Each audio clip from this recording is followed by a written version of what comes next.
Have you ever looked at your trusty bike and felt that spark was missing? You see those shiny, expensive models online and think, if only I had a better bike. What if I told you that the secret to a faster, more comfortable, and more enjoyable ride isn't in a new bike, but hiding within the one you already own? Today we're unlocking that potential, not with a credit card, but with our own two hands. Hey everyone, and welcome back to Chavez Cycling. Today we're diving into one of my favorite topics, making a huge impact on your ride without making a huge impact on your wallet. We're talking about DIY upgrades, simple, cheap, and sometimes even free hacks that will fundamentally change how your bike feels and performs. Forget the marketing hype that tells you that you need carbon fiber everything and electronic shifting to be a real cyclist. The real joy of cycling comes from the connection between you and your machine, and nothing strengthens that connection more than understanding it, working on it, and improving it yourself. So, grab a drink, get comfortable, and let's go through 7 game-changing upgrades that will make you fall in love with your bike all over again. All right, let's start with the most impactful and completely free upgrade you can possibly do, a thorough, deep clean of your drivetrain. I know, cleaning isn't as exciting as bulking on a new part, but hear me out. Your drivetrain, that's your chain, cassette cogs on the back wheel, chain rings up front, and the derailleur pulleys, is the heart of your bike's efficiency. Over time, it collects a nasty paste made of old lubricant, road grit, dust, and dirt. This gunk does more than just look bad. It creates friction, a lot of friction. Every single pedal stroke has to fight against that grinding paste. It makes your shifting slow and imprecise. It creates annoying noises. And worst of all, it actively wears down your expensive components, forcing you to replace them sooner. Cleaning it off is like taking the ankle weights off a sprinter. The difference is immediate and profound. So, how do we do it? First, you'll need a few basic supplies, a degreaser, a bike-specific one is best, but diluted dish soap can work in a pinch, a set of brushes, an old toothbrush and a larger stiff brush are perfect, some rags, and fresh chain lubricant. Your first target is the chain. If you have a chain cleaning tool, now is its time to shine. If not, no problem. Apply the degreaser directly to the chain and use your brush to scrub every link. Really get in there. Pedal the bike backwards to work the degreaser into all the rollers and pins. You'll see black gunk just melting away. Next, the cassette. While the degreaser is on the chain, shift your attention to those cogs on the back wheel. Use a gear brush or the corner of a rag to floss between each cog. This is where a ton of grit hides. You want to see shiny metal, not black sludge. Don't forget the chain rings up front, and most importantly, the 2 little wheels on your rear derailleur, called jockey wheels or pulleys. These are notorious gunk magnets. Scrape them clean with a small flathead screwdriver or the corner of a rag. You'll be shocked at what comes off. Once everything has been scrubbed, it's time to rinse. Use a gentle stream of water from a hose or a bucket and sponge. Avoid using a high-pressure jet as it can force water into sensitive areas like your bearings. The goal is just to wash away the degreaser and all the dirt it has lifted. Now, the crucial step, drying. Use a clean, dry rag to wipe down the entire drivetrain. Get the chain as dry as you can possibly can. Let it air dry for about 15 to 20 minutes afterwards, just to be sure. Water is the enemy of a happy drivetrain. Finally, lubrication. This is key. With your bike propped up, slowly pedal backwards and apply 1 small drop of quality bike-specific chain lube to the roller of each and every chain link.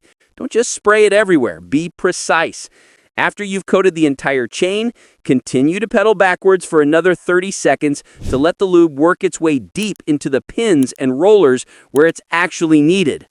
Then, take a clean rag and, this is the part most people skip, thoroughly wipe off all the excess lube from the outside of the chain. The lubricant needs to be inside the chain, not on the outside where it will just attract more dirt. And that's it. A drivetrain that looks brand new and, more importantly, feels brand new. Your shifts will be crisp, the bike will be silent, and you will literally be moving faster with the same amount of effort. That's free speed. Let's move from the drivetrain to where your bike meets the road, the tires. Here's another upgrade that costs you absolutely nothing, but can revolutionize your ride quality. Dialing in your tire pressure. Many cyclists make a simple mistake. They look at the sidewall of their tire, see the max PSI number, and pump their tires up to that maximum limit every single time. They think harder is always faster, but that's a myth. The perfect tire pressure is not about being the hardest. It's about finding the sweet spot that gives you the best balance of rolling resistance, comfort, and grip for your specific weight, tire size, and the surfaces you ride on. Think about it this way. An overinflated tire is like a rock. When it hits a small bump or imperfection in the road, it can't absorb the vibration. Instead, the entire bike and your body are lifted up and over the bump. This constant bouncing, even on a microscopic level, wastes forward momentum and transmits jarring vibrations straight into your hands and saddle, making you tired and uncomfortable. A correctly inflated tire, however, has a little bit of give. It can deform slightly and absorb those road imperfections, allowing the bike to roll over them more smoothly. This not only makes the ride drastically more comfortable, but is often faster on real-world roads, which are never perfectly smooth. It also increases the contact patch of the tire on the ground, giving you significantly more grip and confidence in corners. So, how do you find your sweet spot? Forget the number on the sidewall. That's a safety maximum, not a recommendation. Instead, use an online tire pressure calculator. There are many great ones out there. You simply input your body weight, the weight of your bike, and the width of your tires. It will give you a scientifically calculated starting point for your front and rear tires. Notice that the recommendation for the front tire is often a few PSI lower than the rear because it supports less weight. From that starting point, it's time to experiment. Try riding with the recommended pressure. Does it feel good? The next time you ride, try dropping the pressure by 2 to 3 PSI. How does that feel? Is it more comfortable? Does it feel too squishy in corners?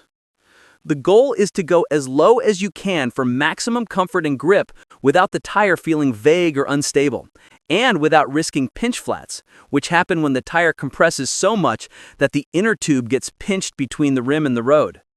Investing in a good floor pump with an accurate gauge is one of the best purchases a cyclist can make. Check your pressure before every single ride. It will transform your comfort and confidence on the bike more than almost any other adjustment. Okay, let's spend a tiny bit of money for a huge return. For those of you on road bikes or gravel bikes with drop handlebars, one of the cheapest yet most satisfying upgrades is new handlebar tape. Your bar tape is one of your primary contact points with the bike. It gets worn down, sweaty, dirty, and loses its cushioning over time. This leads to hand fatigue, numbness, and can just make your bike look old and tired. For about $15 to $20, you can buy a new set of quality bar tape that can completely change the look and feel of your cockpit. You can choose different colors to customize your bike style. You can choose different thicknesses for more cushioning. You can choose different textures for better grip in wet or dry conditions. Replacing it yourself is a classic rite of passage for a home mechanic. It might seem intimidating, but it's actually a very mindful, rewarding process. First, you'll carefully unwrap the old tape. You might need to peel back the rubber hoods on your brake levers to get to the tape underneath. As you unwind it, pay attention to the direction it was wrapped, usually from the bottom of the drops up towards the stem. Once the old tape is off, clean the handlebars thoroughly with some rubbing alcohol to remove any sticky residue. This is also a great time to check your brake and shifter cables for any signs of wear. Now for the new tape. Most kits come with 2 rolls of tape, finishing strips, and bar end plugs. You'll start at the end of the handlebar, leaving a little bit of overhang to tuck into the bar end. You'll wrap from the outside of the bar inwards towards the bike, so that the natural motion of your hands gripping the bar tightens the wrap rather than loosening it. The key is to maintain consistent, firm tension as you wrap, and overlap each layer by about 1/3 of the tape's width. The tricky part is navigating around the brake levers. Most people use a figure-8 pattern or a small relief strip that comes with the tape kit to cover the clamp area neatly. Continue wrapping up to where you want the tape to end, near the stem. Cut the tape at an angle so that it finishes in a clean straight line, and secure it with the provided finishing tape or some high-quality electrical tape. Finally, tuck the overhang into the end of the handlebar and push in the bar end plug. If you're on a flat bar mountain bike or hybrid, the equivalent upgrade is a new set of grips. Old grips can get hard, slippery, and uncomfortable. New ergonomic grips or lock-on grips can be installed in minutes and make a world of difference for hand comfort and bike control. This simple, cheap upgrade provides a massive boost in comfort, control, and aesthetics.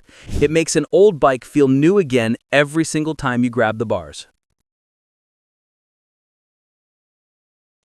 Pain or discomfort in your saddle is one of the biggest reasons people fall out of love with cycling. Many cyclists immediately assume they need to buy a new, expensive saddle. But more often than not, the problem isn't the saddle itself, but its position. Before you spend any money, let's optimize the saddle you already have. There are 3 key adjustments you can make, and getting them right is a complete game changer for comfort and power. You'll just need a multi-tool or a set of Allen keys. First is saddle height. This is the most critical adjustment. A saddle that is too low will cause knee pain at the front of your knee and rob you of power. A saddle that is too high will cause you to rock your hips, leading to chafing, lower back pain, and pain at the back of your knee. A great starting point method is the heel-to-pedal method. Sit on your bike, propped up against a wall. Put one of your heels on a pedal and pedal backwards until that pedal is at the very bottom of its stroke, in the 6 o'clock position. At this point, your leg should be completely straight, but not so stretched that you have to rock your hip down to reach it. Adjust the saddle height up or down until you achieve this straight leg position. When you then move your foot to the proper pedaling position on the ball of your foot, you'll have the perfect slight bend in your knee at the bottom of the stroke. Second is the fore-aft position. This is how far forward or backwards your saddle is on its rails. This adjustment affects your weight distribution and your relationship to the pedals. To set this, get on your bike and rotate the pedals until the cranks are horizontal, with your forward foot at the 3 o'clock position. Now you need to check your knee over pedal spindle, or KOPS position. The goal is to have the bony bump just below your kneecap, directly above the center of the pedal axle, the spindle. You can use a simple plumb bob, a piece of string with a weight on the end, to check this. Hold the string from that bony point on your knee and see where it falls. Loosen the bolt or bolts under your saddle and slide it forward or backwards on the rails until it's correctly aligned. The third and final adjustment is saddle tilt. For most riders, a perfectly level saddle is the best place to start. You can check this by placing a flat board or a book across the saddle and putting a spirit level on top of it. Some people prefer a very slight nose-down tilt, 1 to 2 degrees, to relieve pressure on sensitive areas, while others might prefer a slight nose-up tilt for better support on climbs. This is a very personal adjustment. Start with it perfectly level, and if you feel any discomfort or pressure, try tilting it just 1 degree at a time and see how that feels over a few rides. Making these 3 simple, free adjustments can eliminate pain, increase your pedaling efficiency, and make you feel far more stable and powerful on the bike. Do this before you even think about buying a new saddle. This next upgrade requires a small investment in parts and a bit more patience, but the performance return is massive. We're talking about replacing your brake and shifter cables and housing. Over time, the outer housing that your cables run through gets contaminated with dirt and moisture. The inner cables themselves can fray and stretch. This creates friction. When you pull your brake lever or push your shifter, the cable has to drag against all that friction, making the action feel heavy, slow, and imprecise. You might think your brakes are weak or your derailleur needs adjusting, when the real culprit is old, gunked-up cables. Replacing them with a new set is like giving your bike a brand new nervous system. Shifting becomes light, instant, and crisp. Braking becomes more powerful and responsive. It makes the entire bike feel more refined and high performance. A full cable and housing set for either your gears or brakes is very inexpensive, usually around $20 to $30. You'll also need a good pair of cable and housing cutters to get clean cuts. The process involves removing the old inner cable from the derailleur or brake. Then you pull out the old sections of outer housing. The key is to cut your new housing to the exact same length as the old pieces. Too short and your handlebars won't be able to turn freely. Too long and you create unnecessary bends that add friction. Once your new housing is cut, you'll thread the new, slick inner cable through your shifters or brake levers, run it through the new housing sections, and connect it back to the derailleur or brake caliper. You'll need to pull it taut and secure the pinch bolt. After installation, you will need to re-index your gears and readjust your brake pads, as the new friction-free system will have changed the cable tension. This might sound complicated, but there are countless fantastic video tutorials online that walk you through every single step for your specific components. Taking the time to do this once a year, or whenever things start to feel sluggish, is one of the best-kept secrets to maintaining that new bike feel. It's a bit of work, but the payoff in performance is absolutely worth it. Your bike is an investment, and you want to keep it looking good. Scratches, chips from flying rocks, and cable rub can quickly make a beautiful frame look worn out. Professional frame protection kits can be expensive, but you can achieve 90% of the benefit for a fraction of the cost. The number one spot to protect is your drive side chainstay, the part of the frame that runs parallel to the chain. The chain can slap against it on bumpy terrain, chipping the paint. The classic DIY solution here is to use an old inner tube. Cut it open, wrap it tightly around the chainstay, and secure it at both ends with zip ties or electrical tape. It's durable, it deadens the sound, and it costs nothing. Another key area is the down tube, which takes a beating from rocks and debris kicked up at your front wheel. Here, a great material to use is helicopter tape. It's a super tough, thick, clear adhesive film that's designed to protect helicopter blades. You can buy it in rolls online for a very reasonable price. Simply cut a strip to the size you need, clean the down tube thoroughly, and carefully apply it. It's practically invisible, but provides incredible protection. Finally, look for any spot where a cable housing touches your frame, especially around the head tube. The constant vibration will rub the paint right off over time. You can apply small patches of helicopter tape or even just a piece of clear electrical tape in these spots to prevent that damage. Spending 30 minutes protecting these key areas will keep your bike looking fresh for years to come, which is great for your own enjoyment and for the bike's resale value down the line. Our final upgrade is the cheapest, easiest, and arguably the most important one on this list. It's a safety upgrade that could one day save your life. Strategically applied reflective tape. Being visible to cars, especially during dawn, dusk, and at night, is paramount. While lights are essential, adding passive reflectivity makes you visible from angles your lights might not cover. Buy a roll of high-quality, high-visibility reflective tape.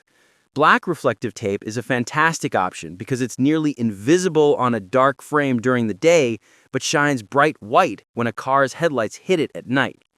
Now, think about motion and visibility from the side. The best places to apply the tape are on moving parts.